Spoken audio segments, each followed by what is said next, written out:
Good evening, everyone. Thank you for joining us. I'm Brittany Schaefer. A Central Massachusetts hospital announces it's closing its delivery rooms later this year. The board of directors for Harrington Hospital in Southbridge voted unanimously to close the family birthing center. Mothers will now have to travel to Worcester in order to deliver their babies. Our Cam Jandro was in Southbridge today and has the details. Harrington Hospital is closing their family birthing center in Southbridge. Mothers will soon have to have their babies in Worcester at UMass Memorial. Harrington Hospital President and CEO Ed Moore says it's part of a partnership with UMass Memorial, and the decision is all about the patients. And the volume has gotten to a point where we believe very strongly that this is the best situation for the patient to be able to have their care of the delivery itself in Worcester, but their local care kept in these two offices. According to the hospital, deliveries have been on the decrease for years, hitting a record low 217 last year. Moore says a lower volume and staffing difficulties made moving deliveries to UMass Memorial the best option. But I think with the critical mass and the volume that UMass does, they can afford to have other services provided, almost as a safety net. And with that, the patient would be better served ultimately with that. The drive from Southbridge to Worcester can take anywhere from 30 minutes to an hour. Some mothers in Southbridge say moving the delivery rooms to Worcester is a very dangerous risk. That would be very difficult. I would have a lot of fear of possibly giving birth in my car, getting stuck in traffic, having to time things right. It would be extremely stressful for somebody who's already physically and emotionally in a lot of stress. And then by having the delivery itself only done at UMass, 90% of the time they'll still stay local, but they'll have this potentially higher level of activity available or technology as well available up at UMass. Now, the family birthing center here at Harrington Hospital will be closing its doors after 85 years of service. However, the hospital does say they will be continuing all pre- and postnatal care for its patients. The only difference is the day of delivery, you have to go to the maternity center at UMass Memorial in Worcester. In Southbridge, I'm Cam Jandro, Worcester News Tonight. Thank you, Cam. Connecticut police and the FBI arrest a Worcester man after an extensive investigation into the sale of heroin in both Connecticut and Massachusetts. 34-year-old Elias Escaraman of 50 Blackstone River Road was found with 2,000 bags of heroin after trying to run from police. According to Norwich Police, the heroin was mixed with fentanyl. At the time of the arrest, Escaraman was on supervised release for another case where he was found with a kilogram of cocaine and more than $80,000 in cash. A former Worcester postal worker is being charged with stealing stamps and then selling them on eBay.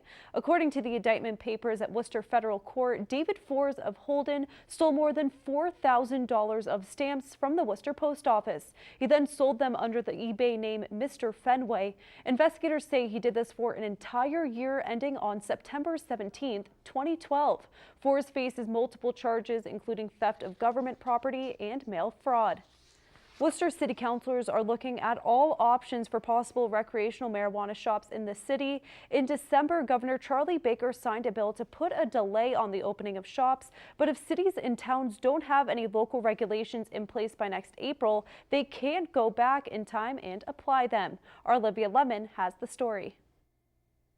We also have to inform people what it does and what it's about. For people like Devin Rock, the possibility of recreational marijuana retail shops in Worcester is a good thing. She says it helps with her depression, and if people are educated on it, there shouldn't be an issue. I think we just need to bring more information about marijuana and what it does for you, and positives instead of negatives, and have parents teach their kids. At Tuesday night City Council meeting, Councillor Christian King asked for a report about the efforts the city is taking to advocate for local control over retail recreational marijuana options.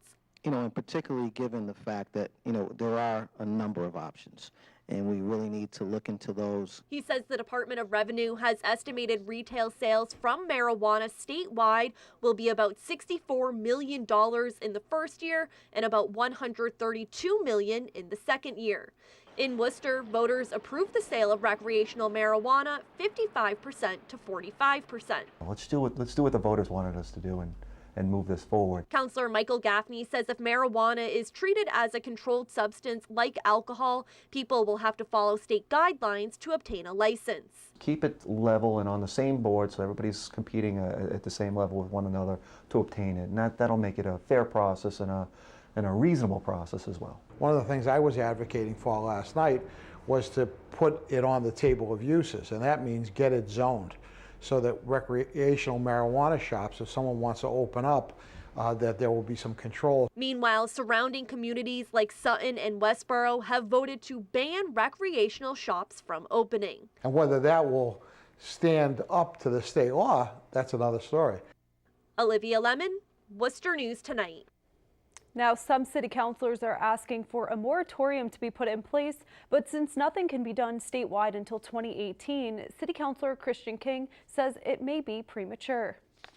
Worcester police are asking for the public's help identifying a man involved in an armed robbery. Police posted these pictures on social media. They say the suspect was involved in an armed robbery at the Metro PCS store in Kelly Square. The store clerk told police the man entered the store, showed a knife, and demanded cash. The suspect fled the scene with an undisclosed amount of cash.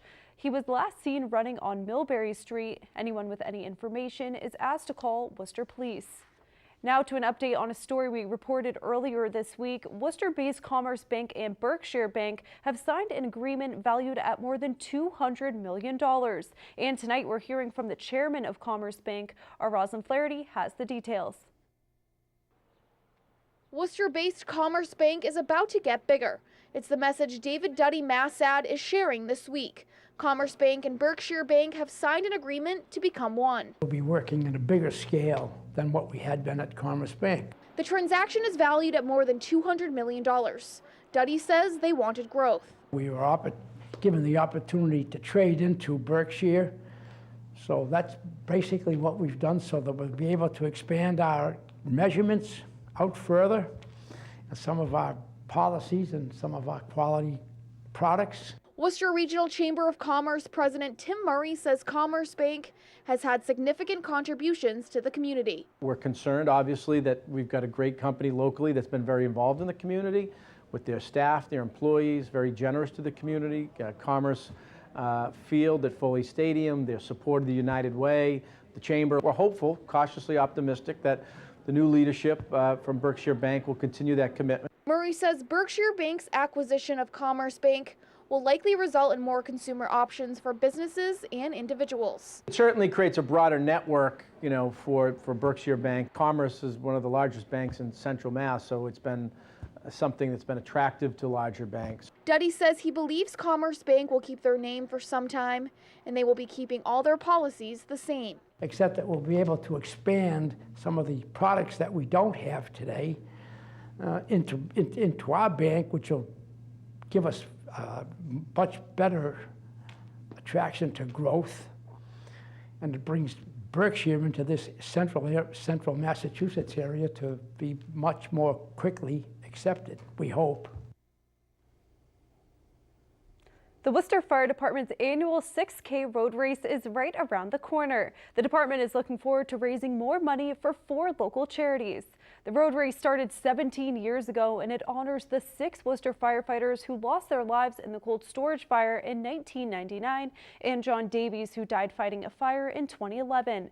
In the past 16 years, the department has raised more than $500,000 through the race to give back to the community. This year is the first time since the race started where a new race director is taking over.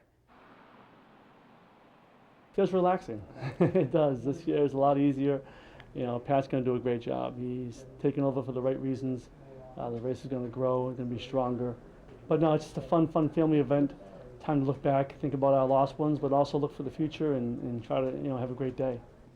Thankfully, John has given me a good template to continue for the next however long. I'm hoping at least beat him to do at least 17 years. But he's helped me along the way, and he's made it a lot easier for me for being a first-time race director. We're looking to have another fun year and enjoyable time for everybody. The department is expecting around 1,500 runners. The race is on Sunday, June 11th at 11:30 a.m. There is still time to register. Local lawmakers are considering adding a tax to Airbnb. Travelers who rent through the company could have an 11.7% in-hotel taxes added to their bill under a plan announced this week by the state Senate. Our Catherine Andrioli explains. Airbnb has become a popular site for many looking to book a stay or to host a room in their home for some extra money. You can set your own price and you kind of base your price on what the market will give you. Erica Sidor is a host of Airbnb at her home in Worcester. She got on the site about a year ago. She says it's been a way for her to help pay the bills while meeting new people. We provide you the template for putting your house on, photos and a description and all the information that would go with it.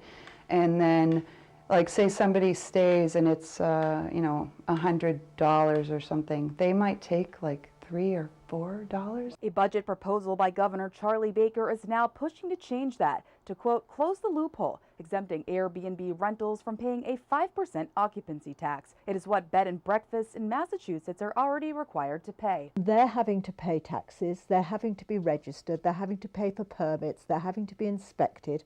They have to take out huge insurances. This is all the things I do. Amerscott House Inn owner Vicki Carter says the occupancy tax on Airbnb would ensure a more fair system. Innkeepers like her have to pay an occupancy rate per room, driving the price up per room. It's something she says needs to change for a level playing field. Room occupancy tax, that's money that goes straight to the state. And that's fine. I collect it, I pass it on, but it makes my rooms more expensive. The website currently says there are few instances where Airbnb guests may need to pay tax. The site charges a 6 to 12% service fee to each host. Maybe we don't need regulation, but at the moment we're regulated and they're not. And I wouldn't want to stop Airbnb. I think it's a great thing. But I do think we should look at how we can make it a little fairer for everybody. In Stowe, Catherine Andrioli, Worcester.